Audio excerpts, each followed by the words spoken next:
Hello and welcome to a brand new Bits of Q series, the Let's Code series, where we work on projects suggested by you, the viewers, from start to finish. I'm recording this introduction after I recorded the actual coding, so I can already tell you that this first project is going to be awesome.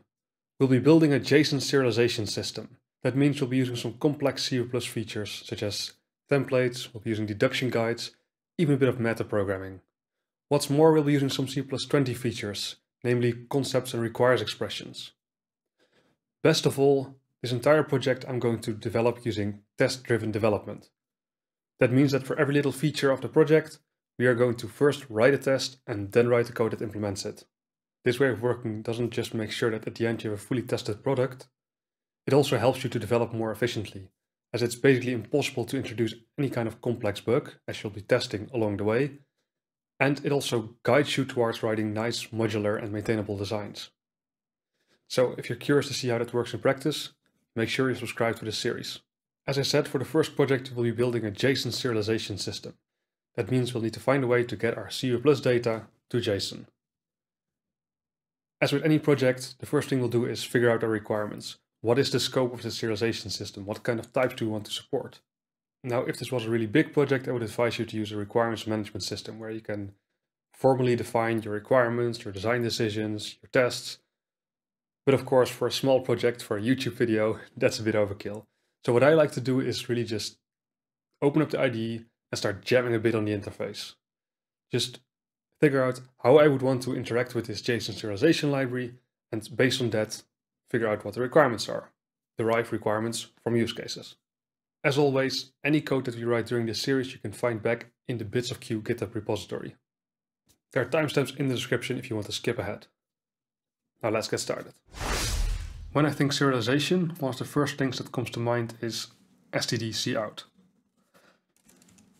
If I write something like this, what's going to happen is the stream operator is going to grab this number 12, convert it into an array of characters. In other words, it's going to serialize it, and then it'll output it. It would be quite nice if we could do a similar thing for our JSON writer. So maybe it would be nice to be able to say, write something like this.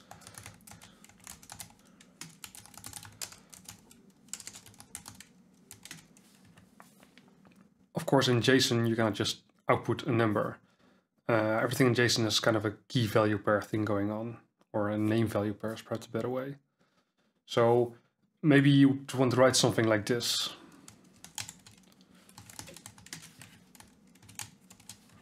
Or let's use the JSON brackets. Now, obviously, this is not valid C++. You cannot just pass and initialize a list like this. So we'll have to do it somewhat differently. Let's introduce something to encode these name value pairs. I will call it NVP for name value pair. So something like this.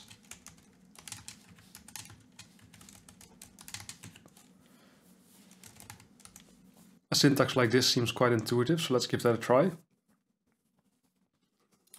What we would expect is to have an output something like this.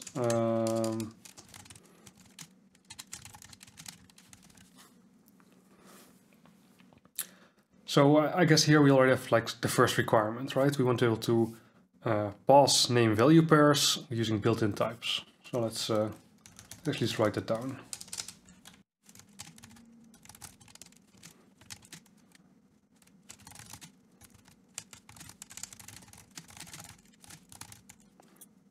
Okay, serialize name value pairs using the streaming operator. And let's be a bit more explicit and let's say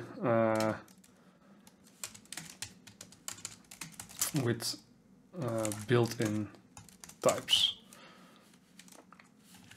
And then I guess we also want to use strings. That's also quite a nice one. So the next thing would be to also serialize more complex types like a struct. So maybe we want to, if we have a struct, say,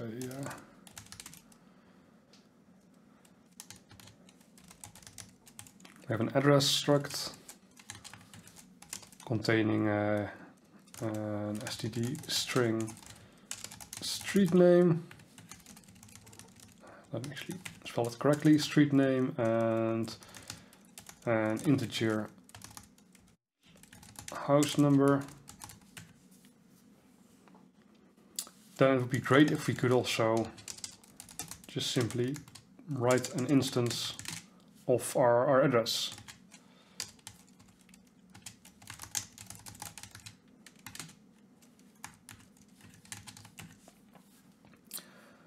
Now, this means that we need some way of specifying the structure of this address class.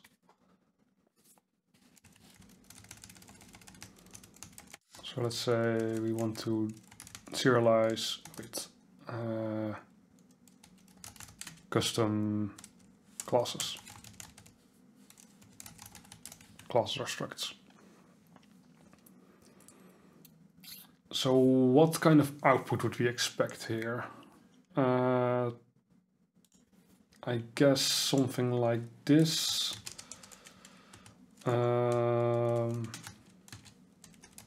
Address is then, I guess, an object. And then the properties, in this case street name, would then be some street. And then the house number would be 42. Something like this. What's next? I've now just written this output here in a comment, but it's good to think about how we actually do want to output this, or if we even want to output this. It might be nice to be able to write to a certain stream, so you can output to standard out, but also to a file, to a network stream. So maybe we should have another requirement, and as a matter of fact, let me just don't do this numbering because it's annoying. Initialize the JSON writer a stream. So then we would have something like well,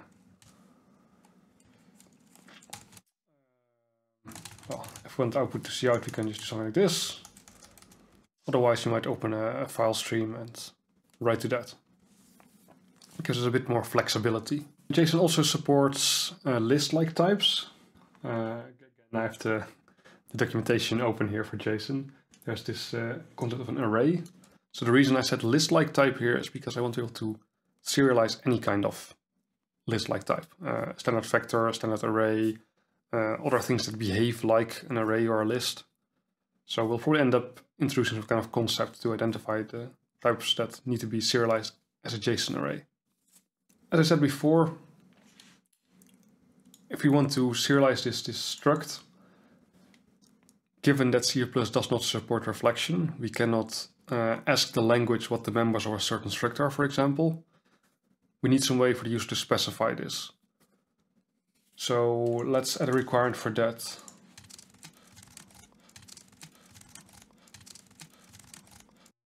The user would need to say, well, if you're asked to serialize an address instance, then that involves serializing the street name member and the house number member. Another important thing to think about is error handling. What should this JSON writer do if it's asked to serialize a type which doesn't have any support? I think an exception would make sense here. It would be even nice if we can get a compile time error. Because of course, if it's about a type which we do not support, then it makes sense that we would notice at compile time. Types are a compile time construct. So let's first aim for that.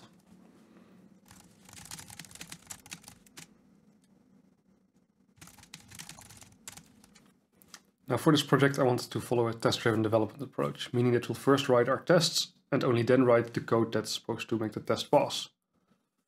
So let's give that a shot here. Looking at our first requirement, we should be able to initialize our JSON writer with a stream. Now I simply named the test JSON writer can be initialized with a stream, such that if the test fails, we immediately know, hey, this is going wrong, this requirement is not met. Well, I've written a test, but obviously this test is referring to something that doesn't exist yet, so it's going to fail. Let's introduce our JSON writer class to see if we can make it pass.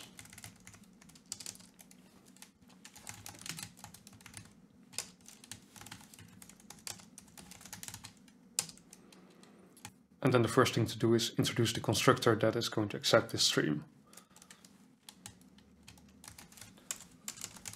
I'm going to make it explicit because it's going to be a single parameter constructor, and we don't want it to be confused with, for example, the copy constructor.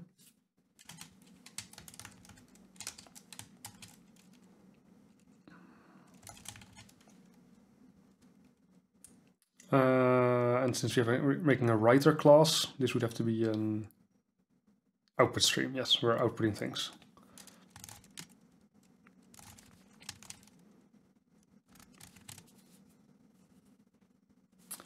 And let's capture it by reference. I think that makes sense because this stream is supposed to stay alive for the entire duration of the writer, so we could just use reference here.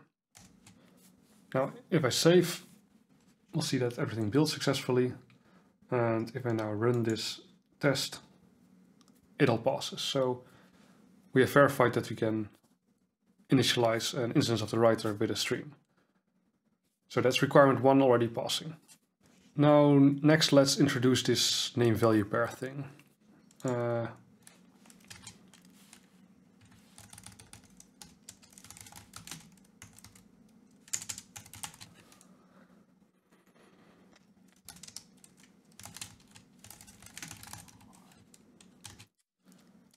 Now, of course, the value, we want to support different types of values. So there's going to be some kind of template.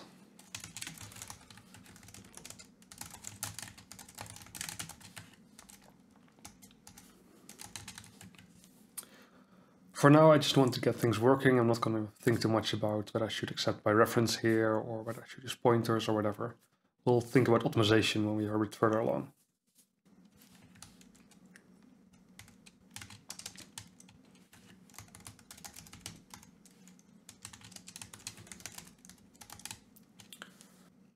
Maybe just introduce a test first that verifies whether this whole MVP thing works. So let's say can create NVP, a name value pair,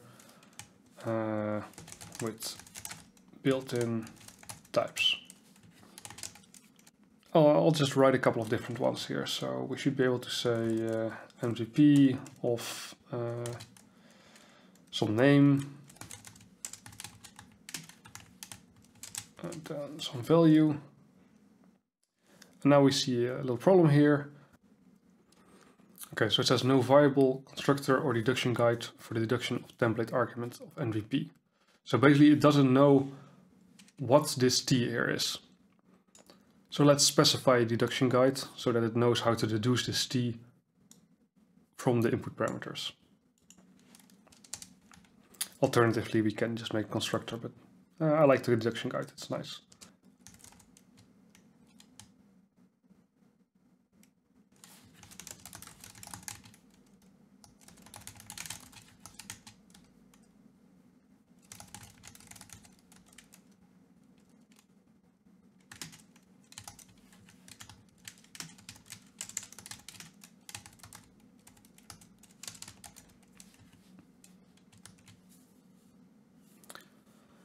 Okay, so now we have one more error, expression result unused. That's because my warnings are all being treated as errors. I have quite strict settings here, but we can just add a maybe unused here.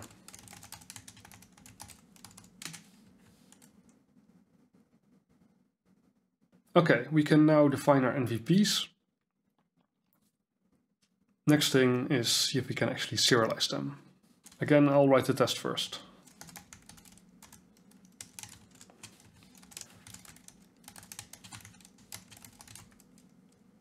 Stream NVPs to JSON writer. So again, we have our JSON writer. We have to initialize it with a stream.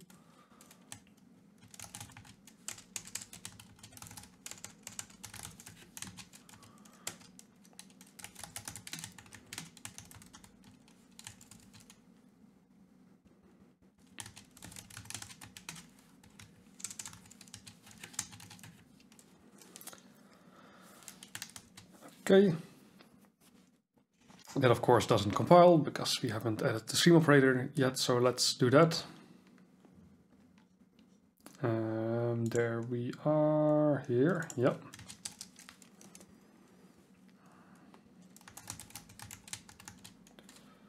This is going to return a reference to JSON writer.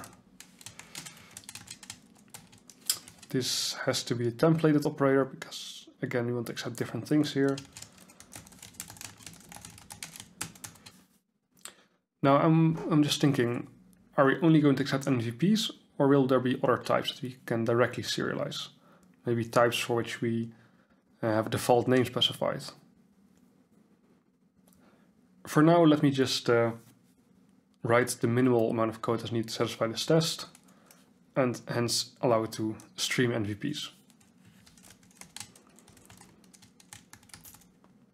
And in the end, we need to, of course, return a reference. Okay, all the tests pass. We can now stream an NVP. Let's check if the output is also correct. So to check this, we need to do something other than write it to cout. We'll just use a string stream.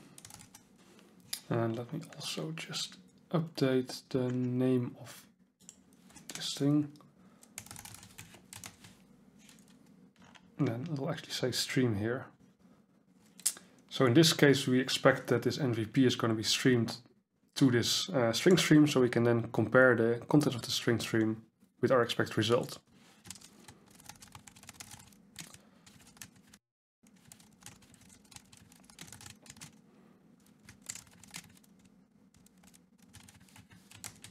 Something like that.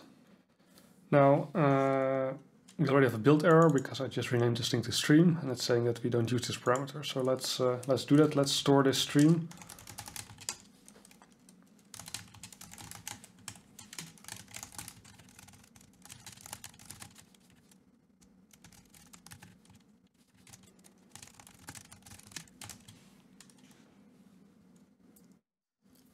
Now if the first test is actually failing because it's failing an assertion. The content of our string stream is empty because, of course, we didn't implement the stream operator yet, but it expects this hello colon 42. Let's see if we can make this test pass by writing an implementation for our stream operator.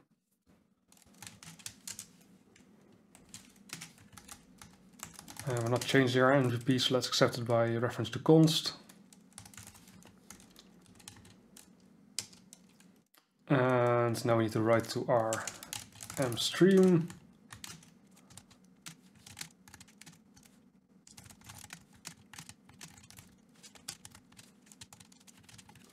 And I think we had some extra spaces here.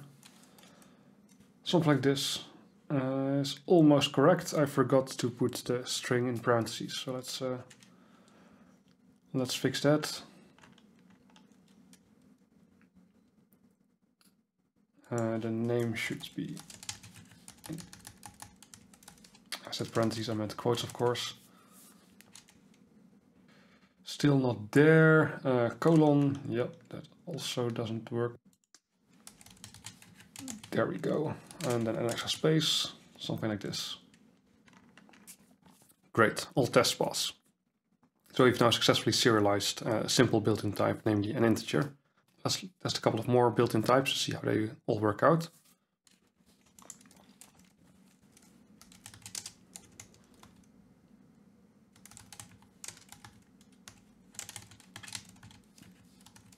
I'll just clear the string stream here, and then we'll repeat a couple of different tests. We can, for example, let's grab a Boolean value. I'm pretty sure that will cause some troubles. And maybe a floating point type.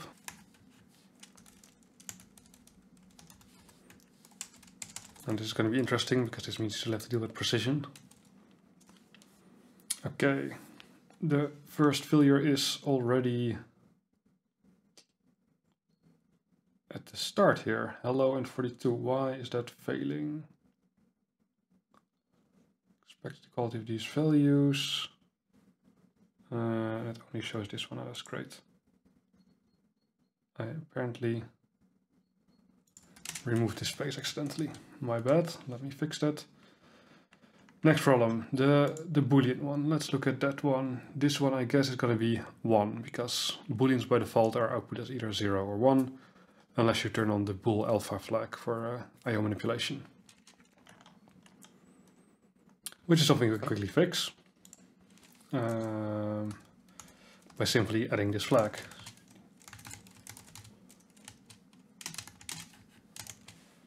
That should fix one of the two errors.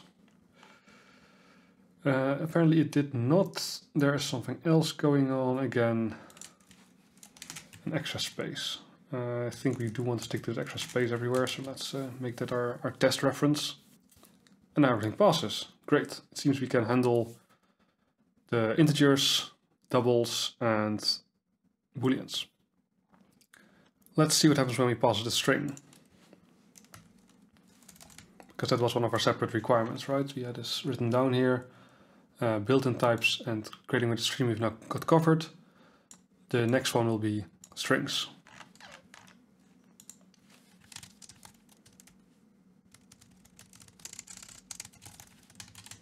So here I'm already kind of expecting that this quoting will be an issue.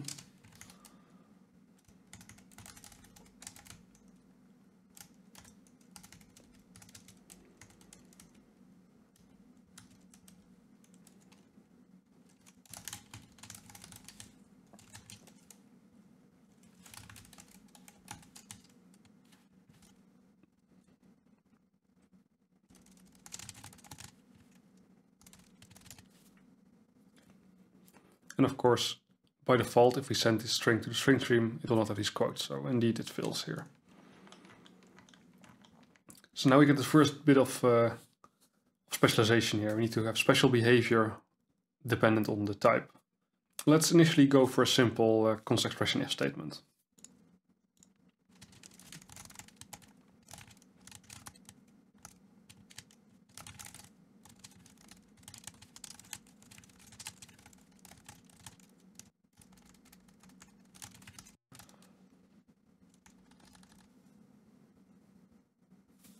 Now all tests pass, so now we can handle the standard string correctly, but what about other string types? Say I just want to pass a const char pointer.